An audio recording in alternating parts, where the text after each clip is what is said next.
Assalamualaikum warahmatullahi wabarakatuh. Selamat pagi anak-anakku sekalian. Mudah-mudahan kita senantiasa diberikan kesehatan oleh Allah Subhanahu wa taala sehingga pada pagi hari ini kita bisa melaksanakan pembelajaran. Baiklah, sebelum pelajaran Ibu mulai, terlebih dahulu kita berdoa membaca bismillah.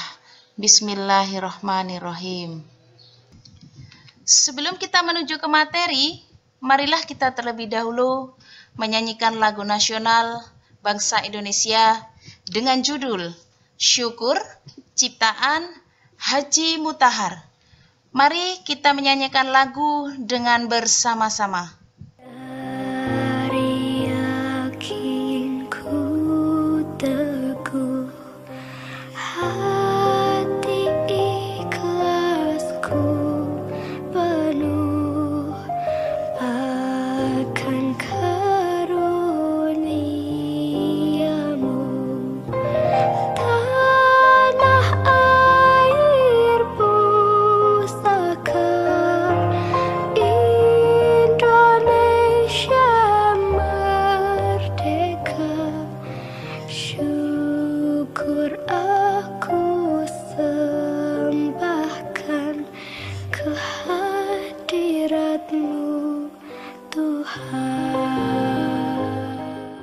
Dalam bab yang kedua, kita masih bertemu dalam materi pembukaan Undang-Undang Dasar Negara Republik Indonesia tahun 1945.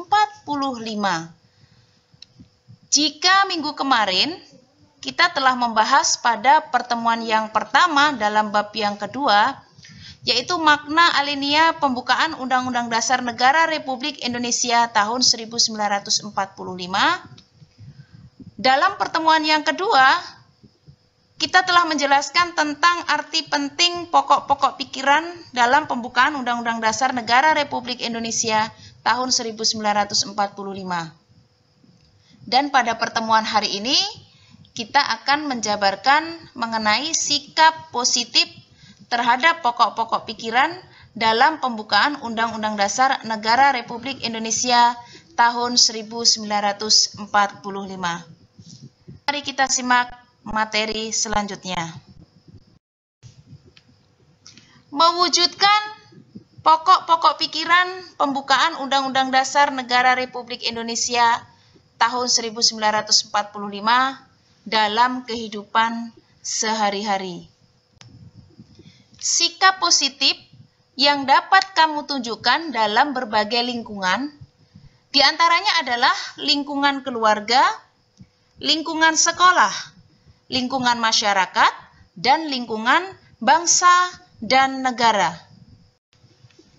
Contoh perilaku yang sesuai dengan pokok pikiran pembukaan Undang-Undang Dasar Negara Republik Indonesia tahun 1945, kita bisa memberikan contoh perilaku tersebut dalam pokok pikiran, yaitu pokok pikiran persatuan, pokok pikiran keadilan sosial, pokok pikiran kedaulatan rakyat, dan pokok pikiran ketuhanan. Pokok pikiran yang pertama adalah persatuan.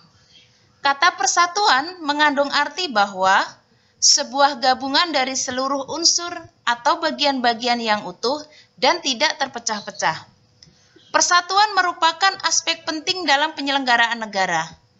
Prinsip persatuan dan kesatuan terdiri atas prinsip wawasan Nusantara, kebebasan yang bertanggung jawab, Bhinneka Tunggal Ika, persatuan pembangunan, dan nasionalisme. Contoh perilaku persatuan dalam lingkungan keluarga adalah menjaga kerukunan antar anggota keluarga, membantu setiap pekerjaan yang dilakukan oleh ayah maupun ibu di rumah. Contoh perilaku persatuan dalam lingkungan sekolah adalah melakukan kerja kelompok ketika mendapat tugas sekolah, berteman tidak membeda-bedakan budaya, fisik, dan agama, serta bersikap sopan dan santun terhadap seluruh warga sekolah. Contoh perilaku persatuan dalam lingkungan masyarakat, yaitu melakukan gotong royong, membangun sarana prasarana desa, melakukan ronda, serta tolong-menolong antar tetangga.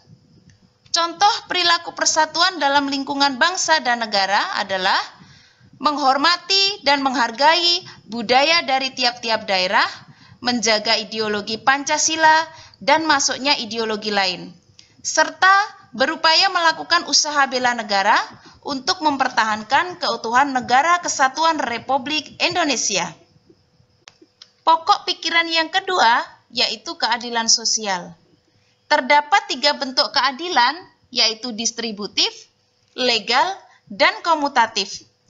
Keadilan sosial dapat diimplementasikan di lingkungan keluarga, yaitu dengan memberikan kasih sayang yang sama rata antar anggota keluarga, memenuhi kebutuhan anggota keluarga sesuai tingkat kebutuhannya dan tidak selalu diberikan sama rata.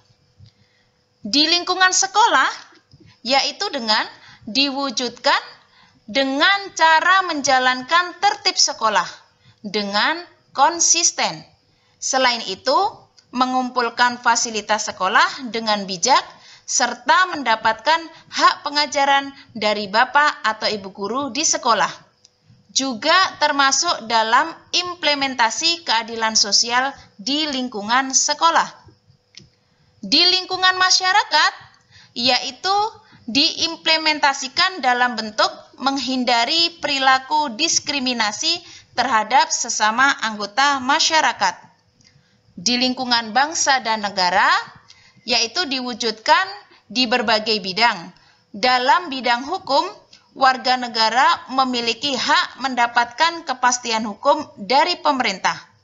Dan warga negara wajib menaati peraturan perundang-undangan yang berlaku. Selain itu, warga negara berhak memperoleh penghidupan dan pekerjaan yang layak. Sedangkan pokok pikiran yang ketiga adalah kedaulatan rakyat.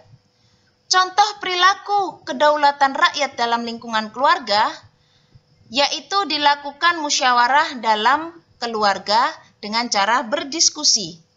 Dalam lingkungan sekolah, yaitu dengan diskusi kelompok berpendapat di kelas dan berpartisipasi dalam pemilihan OSIS. Di lingkungan masyarakat, yaitu dengan musyawarah di lingkungan masyarakat. Dan di lingkungan bangsa dan negara, yaitu dengan cara aktif dalam melakukan pemilihan umum. Sedangkan pokok pikiran yang keempat, yaitu ketuhanan dan kemanusiaan. Dapat dicontohkan perilaku dalam lingkungan keluarga, yaitu dengan arahan dan bimbingan dari orang tua. Di lingkungan sekolah, yaitu tidak menghina teman berdasarkan keadaan fisik atau status sosialnya. Di lingkungan masyarakat, dengan tindakan kekerasan terhadap warga negara yang lemah. Dan di lingkungan bangsa dan negara, yaitu dengan cara tidak melakukan ancaman atau teror dan bebas berekspresi. Demikian tadi materi yang telah Ibu sampaikan. Sebelum pelajaran ini Ibu tutup, marilah kita terlebih dahulu membaca hamdalah. Alhamdulillahirabbil alamin. Akhir kata, wassalamualaikum warahmatullahi wabarakatuh.